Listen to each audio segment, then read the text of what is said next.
Welcome back to the Postcard Inspirations Podcast. The monorail was constructed as an attraction for Tomorrowland at the original Disneyland theme park. It was intended to be a ride attraction at first, as an example of what transportation in the future would look like. Later, it became an actual method of transportation in the park. There is now a monorail in every Disney park. This is the story of the Disney Monorail System.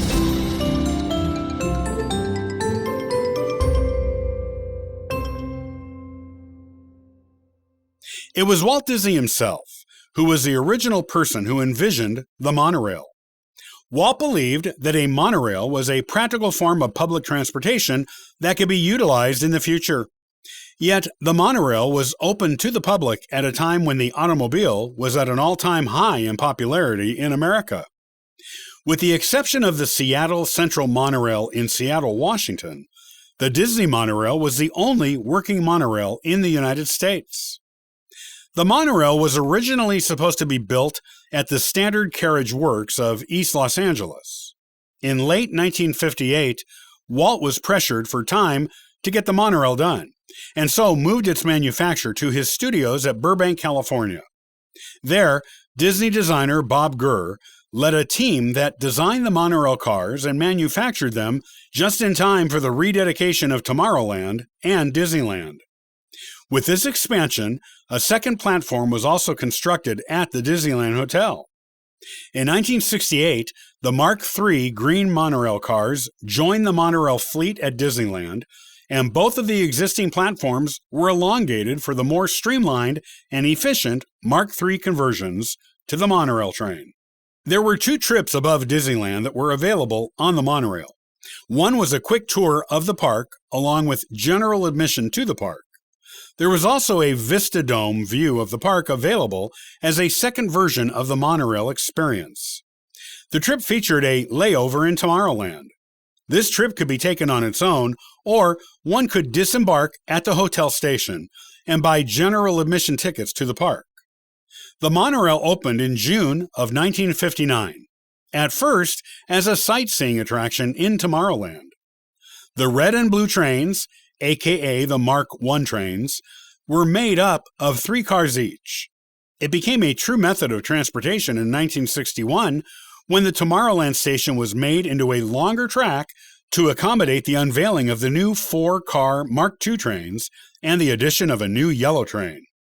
The track was lengthened 2.5 miles to accommodate these new monorail cars.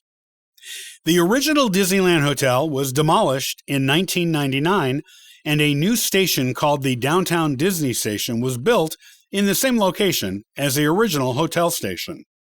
This change made the Disneyland monorail an actual transportation system and not just a glorified elevated train ride that was actually an attraction. All riders on the monorail must now disembark at the Tomorrowland station. During peak traffic hours on the monorail, it only offers one-way trips, where all passengers must disembark at the Downtown Disney Station and then re-embark for the return trip to the Tomorrowland station.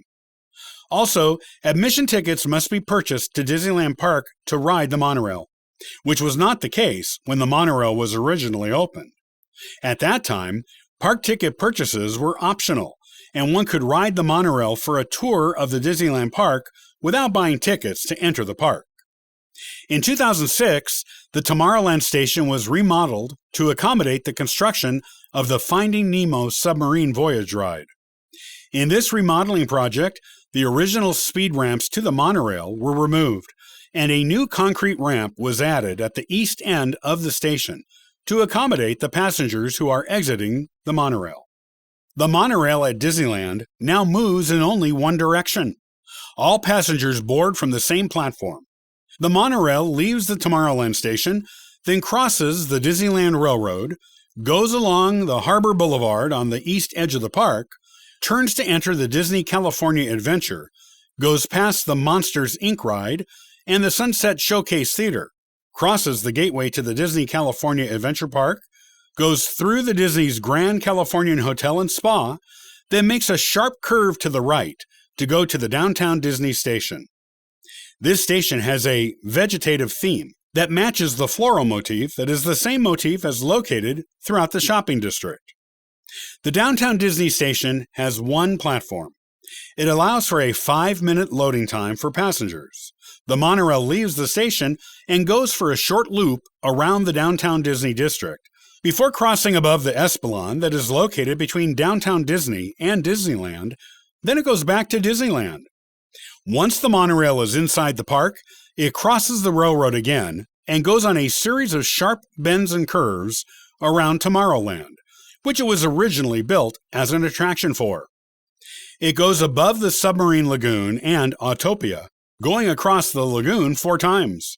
The track then turns around the Matterhorn bobsled ride, which provides riders with a beautiful view of Fantasyland before turning left to go back to the Tomorrowland station to let guests disembark the monorail. All of the monorails come with Grover 1056 2-chime air horns. The horns are required to be sounded twice when a monorail is leaving a station. Once again when the monorail comes parallel with the People Mover rocket rod track, and once again when approaching the Matterhorn.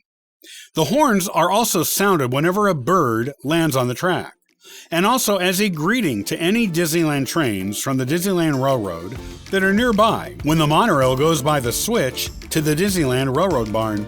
The original monorails were equipped with horns that were created to sound more like the horns of genuine ground-level trains, but today sound more futuristic than that. This is in keeping with their futuristic appearance and intention when they were built.